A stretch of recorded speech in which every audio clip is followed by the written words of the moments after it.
Hello students, आज का हमारा टॉपिक है इन्नेट इम्यूनिटी। इम्यूनिटी यानी कि प्रतिरक्षा का हम जनरल डिस्कशन पिछले वीडियोस में कर चुके हैं।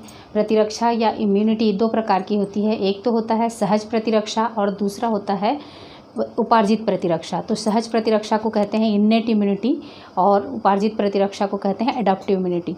तो आज हम पढ़ने वाले हैं इन्नेट इम्यूनिटी या सहज प्रतिरक्षा।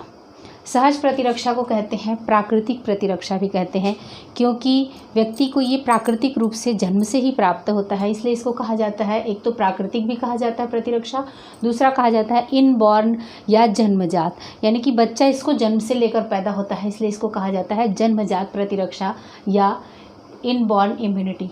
जेनेटिक इम्यूनिटी भी कहा जाता है, क्योंकि ये माता पिता से बच्चों को प्राप्त होता है ना, इनहेरिट होता है, इसीलिए इसको कहते हैं जेनेटिक इम्यूनिटी या आनुवंशिक प्रतिरक्षा।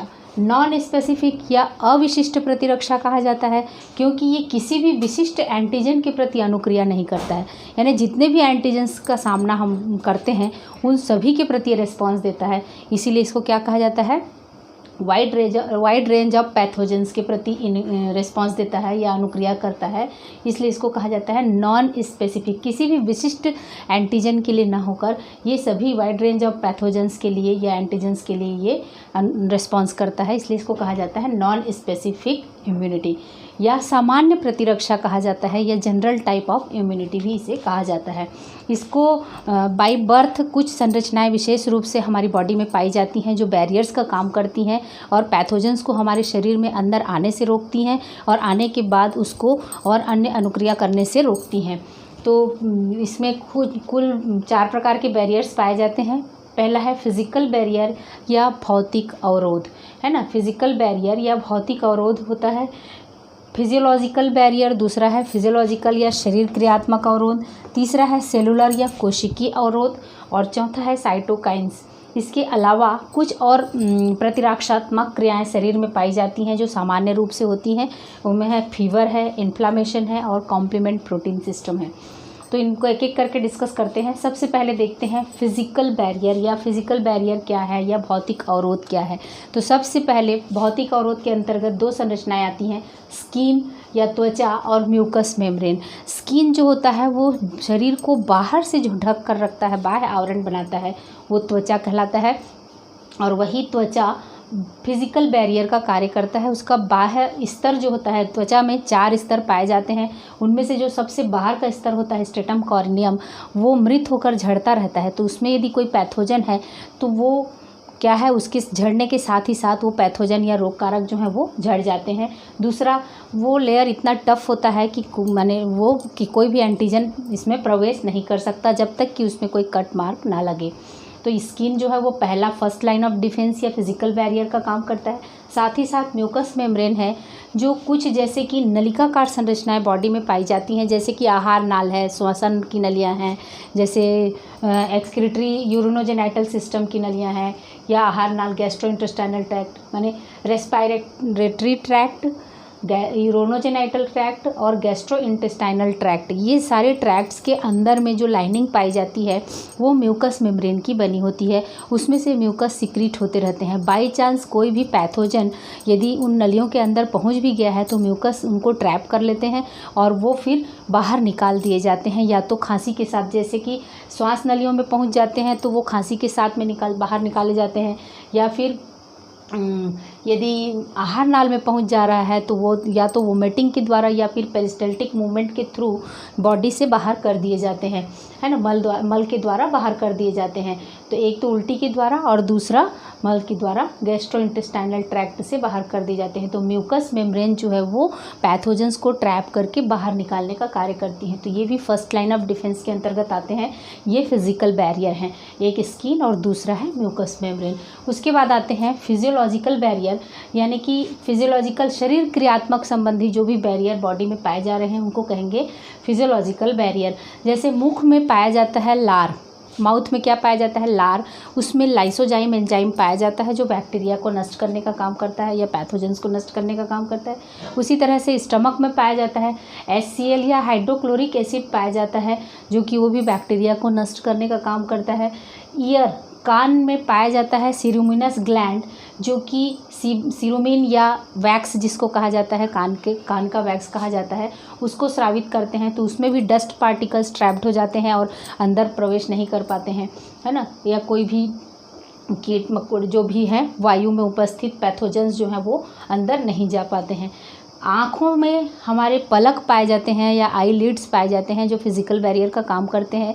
किसी भी प्रकार का तेज़ हवा चल रहा है या फिर कोई भी जो पैथोजन, कोई भी चीज़, बाह्य पदार्थ जो है वो आँखों के पास आने पर अपने आप ये आईलिड्स जो होते हैं वो बंद हो जाते हैं।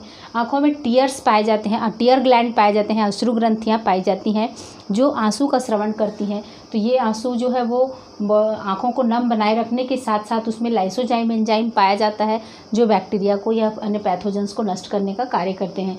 तो इस तरह से आँखों का हो गया, कान का हो गया। उसके बाद आता है त्वचा में एक विशेष प्रकार की ग्रंथि पाई जाती है, सीबेसियस ग्लैंड, है ना। सीबेसियस ग्लैंड पाई जाती है, जो तेल ग्रंथियाँ पाई जाती हैं, जो सीबम या तेल का सिक्रीशन करती हैं। ये सीबम या तेल में लैक्टिक एसिड पाया जाता है, जो त्वचा के पीएच को 3 से 4 तक, यानी कि एसिडिक माध्यम त्वचा में बनाए रखते हैं और चिकना बनाकर रखते हैं, ताकि खुश्क ना हो, त्वचा में कोई कट ना हो। जैसे देखिए सर्दियों में ऑयल की कमी होती है, मॉइस्चर की कमी होती है, तो क्या है, त्वचा फटने लगते हैं और उसमें पैथोजन के एंट्री करने की संभावना रहती है। तो ये एक तो चिकना बनाए रखते हैं और दूसरा इसमें लैक्टिक एसिड और अन्य अम्ल पाए जाते हैं, जो माध्यम को, त्वचा के माध्यम को अम्लीय बनाए रखते हैं, ताकि कोई भी पैथोजेंस उसमें ग्रो ना कर सके, ना अंदर प्रवेश कर सकें। उसके बाद आता है बाइल जूस, जो पित्त के द्वारा पित्त रस स्रावित होता है, उसमें भी कुछ ऐसे पदार्थ पाए जाते हैं जो कि बैक्टीरिया को नष्ट करते हैं। फिर वेजाइनल सिक्रेशंस जो होते हैं, वेजाइना में सिक्रेशन जो होता है, वहाँ पर गुड बैक्टीरिया पाए जाते हैं वेजाइना के पास में, और वो लैक्टोबैसिलस बैक्टीरिया होते हैं, गुड बैक्टीरिया लैक्टोबैसिलस, जो कि वहाँ को वेजाइनल स्पेस को ऑक्यूपाई करके रखते हैं और अन्य किसी भी प्रकार के बैक्टीरिया को ग्रो करने नहीं देते हैं। तो वेजाइनल सिक्रेशंस भी हैं, वो एक तरह से फिजियोलॉजिकल बैरियर का कार्य करते हैं। यूरिन अपने आप में सलाइन नेचर का होता है और साथ ही साथ उसमें करंट फ्लो होता है ना, अच्छे से बहाव होता है, जिसके कारण यदि बाई चांस उसमें पैथोजन पहुंच भी गए हैं तो सलाइन नेचर के कारण उसमें डिस्ट्रॉय हो जाते हैं और फिर यूरिन के साथ में बाहर कर दिए जाते हैं। तो ये फिजियोलॉजिकल बैरियर्स हैं जो कि सेकंड लाइन ऑफ डिफेंस का कार्य करते हैं। त्वचा और म्यूकस मेम्ब्रेन जो है वो फर्स्ट लाइन ऑफ डिफेंस है, माने पहली लाइन है, सुरक्षा की पहली पंक्ति है। ये दूसरी पंक्ति है केमिकल बैरियर्स या फिजियोलॉजिकल बैरियर्स हैं। उसके बाद आते हैं दूसरी पंक्ति में और है सेलुलर बैरियर्स, कोशिकीय अवरोध भी दूसरी पंक्ति में आते हैं। तीसरी पंक्ति में आते हैं एडाप्टिव इम्यूनिटी की जो कोशिकाएं बी और टी सेल्स होती हैं, वो तीसरी पंक्ति की सुरक्षा में आती हैं, थर्ड लाइन ऑफ डिफेंस में आती हैं। तो अभी हम आगे देखते हैं कि सेलुलर बैरियर कौन कौन से हैं। सेलुलर बैरियर का मुख्य भाग होता है WBC की स्पेशलाइज्ड सेल्स, यानी कि श्वेत रक्त कणिकाएं, जो विभिन्न रूप में पाए जाते हैं, जो प्रतिरक्षात्मक क्रिया में भाग लेते हैं। वो सेकंड लाइन ऑफ डिफेंस के अंतर्गत आते हैं। द्वितीय सुरक्षा की पंक्ति है, इसमें सबसे पहला है मोनोसाइट। मोनोसाइट आकृति में सबसे बड़ा होता है, WBC का ये रूप जो होता है आकृति में सबसे बड़ा होता है और ये मुख्य रूप से 2 प्रकार की कोशिकाओं को बनाता है। जैसे ही एंटीजन बॉडी में प्रवेश करता है 2 प्रकार की कोशिकाएं बनाता है, एक तो मैक्रोफेजेस बनाता है और दूसरा डेंड्राइटिक सेल बनाता है।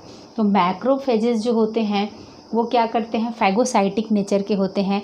कोई भी एंटीजन बॉडी में आया तो उसको चारों तरफ से घेर कर सूडोपोडिया के द्वारा और अपने अंदर बॉडी में लेकर फूड वैक्यूल्स बनाकर उसको पचा लेते हैं, यानी कि इनको पैथोजेंस को या रोग कारक को मारकर पचाने का कार्य करते हैं। दूसरा डेंड्राइटिक सेल्स जो होती हैं, ये डेंड्राइटिक सेल्स इसलिए कहा जाता है क्योंकि न्यूरॉन्स की तरह इसमें प्रवर्ध पाए जाते हैं, प्रोसेसेस पाए जाते हैं, इसलिए इनको कहा जाता है डेंड्राइटिक सेल। इनका कार्य क्या है, एक तो पैथोजन को अंदर लेकर पचाते ही नहीं हैं, पचाने के साथ साथ इसकी इंफॉर्मेशन को, इसकी सूचना को बाहर की ओर अपने बाहर की तरफ शो करती हैं कि इस तरह का एंटीजन बॉडी में आया हुआ है करके शो करती हैं और इस सूचना को ये पहुंचाती हैं टी सेल्स को, एडेप्टिव इम्यूनिटी की कोशिकाओं को टी सेल्स को पहुंचाती हैं और टी सेल्स जो हैं वो फिर बी सेल्स को देती हैं और विशेष प्रकार की एंटीबॉडी का निर्माण होता है।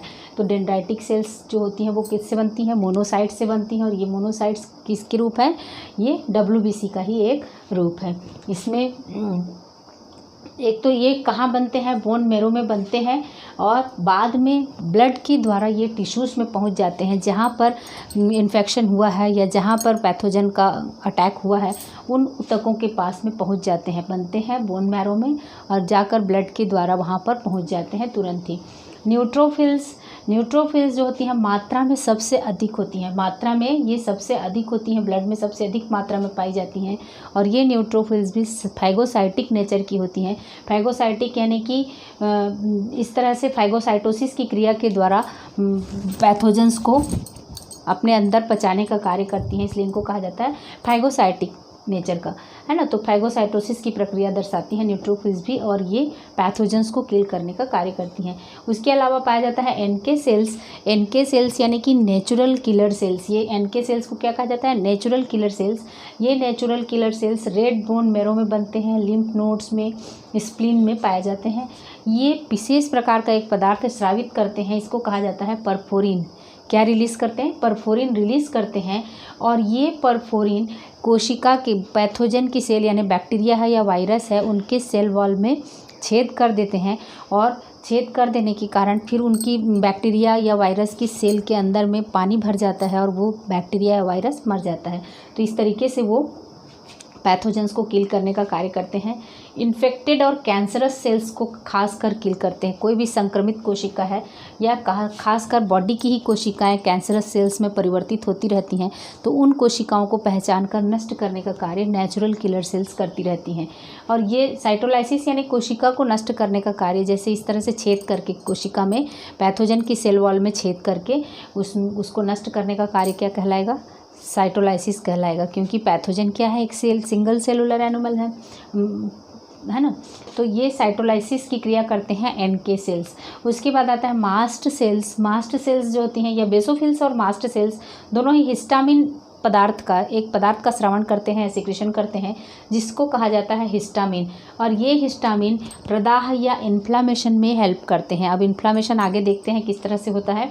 उसके बाद इन्फ्लामेशन में हेल्प करते हैं, यानी जहाँ पर भी यदि कट हो जा रहा है या चोट लग जा रहा है या किसी प्रकार के पैथोजन का एंट्री हो गया है वहाँ पर बॉडी में, या कट का हो गया है, निशान कट हो गया है, तो वहाँ पर क्या है, उस जगह में सूजन आ जाता है, रेडनेस आ जाता है, गर्माहट आ जाता है और दर्द होने लगता है। उस स्थिति को कहते हैं प्रदाह। तो ये प्रदाह वाला प्रक्रिया जो होता है वो हिस्टामिन के सिक्रेशन के कारण होता है। और ये हिस्टामिन का सिक्रेशन कौन करते हैं, मास्ट सेल्स करते हैं। ठीक है, तो ये इन्फ्लामेशन कहते हैं जिसमें सूजन भी होता है। जहाँ पर कोई मान लीजिए कोई कील घुस गया है तो वहाँ देखेंगे कि कुछ दिनों में, या चोट लग गई है तो वहाँ पर देखेंगे कुछ दिनों में रेडनेस आ जाता है, थोड़ी सूजन हो जाती है। और सूजन क्यों होती है, क्योंकि हिस्टामिन का सिक्रेशन होता है, और ये हिस्टामिन जो है वो उस जगह पर पहुंचकर बहुत अधिक क्या करते हैं, ब्लड वेसल्स को चौड़ी कर देते हैं वहाँ पर की उस टिश्यूज़ की जहाँ पर पैथोजन या कोई चोट लगा है, तो वहाँ के ब्लड वेसल्स को चौड़ी कर देते हैं, जिसके कारण ब्लड का फ्लो भी तेज़ी से होता है। और साथ ही साथ उसकी परमिएबिलिटी को, पारगम्यता को बढ़ा देते हैं, जिसके कारण ब्लड वेसल्स के अंदर से WBC की कोशिकाएं और कुछ फ्लूइड जो हैं वो निकल कर उस प्रदाह वाले स्थान पर, चोट वाले स्थान पर पहुंच जाते हैं, और अधिक मात्रा में वो इकट्ठा होने के कारण वहाँ पर सूजन आ जाता है। साथ ही साथ मेटाबॉलिक एक्टिविटीज़ वहाँ पर की कोशिकाओं की बढ़ जाती है, जिसके कारण वहाँ पर क्या होता है, थोड़ी गर्माहट महसूस होती है, सूजन आता है और दर्द महसूस होता है। तो ये प्रक्रिया कहलाता है इन्फ्लामेशन, और यह भी एक प्रतिरक्षात्मक युक्ति है। और वो किसके कारण होता है, मास्ट सेल्स या बेसोफिल कोशिकाओं के कारण होता है। या एलर्जन, कोई भी पैथोजन के प्रति यदि जिसके भी बॉडी में किसी पैथोजन के प्रति या किसी चीज़ के प्रति एलर्जी है, तो तुरंत ही एलर्जन यदि बॉडी में प्रवेश करता है तो बहुत सारी बेसोफिल्स की कोशिकाएं एक साथ एक्टिव हो जाती हैं और पूरे बॉडी में देखते हैं कभी कभी रैशेस आने लगते हैं या रेडनेस आ जाता है, तो वो एलर्जी कहलाता है। तो ये भी एक तरह से सुरक्षात्मक युक्ति ही है बॉडी का कि उस पैथोजेंस को तुरंत नष्ट करने के लिए इस तरह की प्रक्रिया दर्शाई जाती है, एलर्जी। ईओसिनोफिल्स प्रोटोजन पैरासाइट और बैक्टीरिया को किल करने का कार्य करते हैं। ईओसिनोफिल्स जो होते हैं वो प्रोटोजोन पैरासाइट्स और बैक्टीरिया को किल करते हैं। तो ये हो गया सेलुलर बैरियर, जिसमें सेलुलर बैरियर में monocyte, neutrophil, NK cells, mast cells और बेसोफिल और ईओसिनोफिल्स आते हैं। उसके अलावा आता है साइटोकाइंस जो होते हैं ये विषाणु संक्रमित कोशिकाओं से स्रावित होते हैं पदार्थ साइटोकाइंस, जिनको कहा जाता है इंटरफेरॉन। और ये इंटरफेरॉन जो होते हैं विषाणु द्वारा संक्रमित कोशिकाओं से ही स्रावित हो रहे हैं, लेकिन उसके आसपास की अन्य कोशिकाओं को विषाणु से संक्रमित होने से बचाते हैं, और वो पदार्थ कहलाते हैं इंटरफेरॉन, जो साइटोकाइंस के अंतर्गत आएंगे। ठीक है। उसके बाद आता है एक प्रक्रिया और बॉडी में पाई जाती है सेकेंड लाइन ऑफ डिफेंस में, वो है फीवर, यानी कि बुखार का आना, ताप का बढ़ जाना, शरीर का ताप बढ़ जाता है, जिससे अधिक ताप पर बैक्टीरिया या कोई भी वायरस जो है वो ग्रो नहीं कर पाते हैं या उनका ग्रो करना रुक जाता है, तो जिसके कारण फीवर भी एक सुरक्षात्मक युक्ति के रूप में कार्य करता है। नेक्स्ट है कॉम्प्लीमेंट प्रोटीन। कॉम्प्लीमेंट प्रोटीन क्या है? 20 प्रकार के प्रोटीनों का एक समूह है या एक तंत्र है, जो कि पूरक तंत्र है, जो बैक्टीरिया को, विशेषकर बैक्टीरिया के अगेंस्ट कार्य करता है और बैक्टीरिया को नष्ट करने का कार्य करता है। तो ये पाया जाता है 20 प्रकार, लीवर में स्रावित होता है ये, और जाता है ब्लड सीरम में। ब्लड सीरम क्या है? जहाँ पर ब्लड कोआगुलेटिंग फैक्टर्स, यानी कि रक्त का स्कंदन कारक जहाँ पर ब्लड में नहीं पाए जाते हैं, उसको कहते हैं सीरम। तो वो सीरम में पहुंच जाते हैं ये 20 प्रकार के प्रोटीन्स जो होते हैं, और ये proteins, complementary proteins, inactive form में होते हैं। लेकिन जैसे ही पैथोजन के संपर्क में आते हैं, ये प्रोटीन्स क्या होते हैं? एक्टिव हो जाते हैं और बैक्टीरिया की सेल वॉल को उसमें छेद कर देते हैं, और फिर सेल वॉल को छेद करते ही उसकी बैक्टीरियल सेल में पानी भर जाता है और बैक्टीरियल सेल समाप्त हो जाती है। तो इस तरीके से वो बैक्टीरियल सेल्स को समाप्त करने का कार्य करते हैं, और ये प्रोटीन, कॉम्प्लीमेंट्री प्रोटीन सिस्टम जो होते हैं, वो सेकेंड लाइन ऑफ डिफेंस या सुरक्षा की द्वितीय पंक्ति में आते हैं। और इस तरह से हम देख चुके हैं कि सबसे पहले हम देखें कि फिज़िकल बैरियर में हम त्वचा को देखें और म्यूकस मेम्ब्रेन को देखें। उसके बाद फिजियोलॉजिकल बैरियर में बहुत सारे केमिकल्स जो होते हैं बॉडी में स्रावित होते हैं, जैसे कि स्टमक का HCl है, आंसू है, कान का सेरोमिनस है, और उसी तरह से हिस्टामिन का सिक्रीशन जो होता है वो बेसोफिल्स, माने सेलुलर इसमें आते हैं, monocyte, lymphocyte, neutrophils, NK cells, mast cells और इओसिनोफिल्स।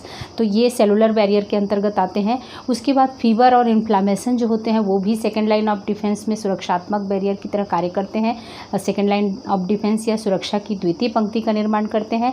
और उसके अलावा ये कॉम्प्लीमेंट प्रोटीन सिस्टम है, जो कि इसमें लिवर के द्वारा सिक्रीट होते हैं और विशेषकर बैक्टीरिया के अगेंस्ट कार्य करते हैं। तो ये हो गया सेकेंड लाइन ऑफ डिफेंस या इनेट एक्टिविटी, इनेट इम्यूनिटी या प्रतिरक्षा तंत्र, इनेट इम्यूनिटी या सहज प्रतिरक्षा। हम नेक्स्ट पढ़ेंगे एडाप्टिव इम्यूनिटी या उपार्जित प्रतिरक्षा।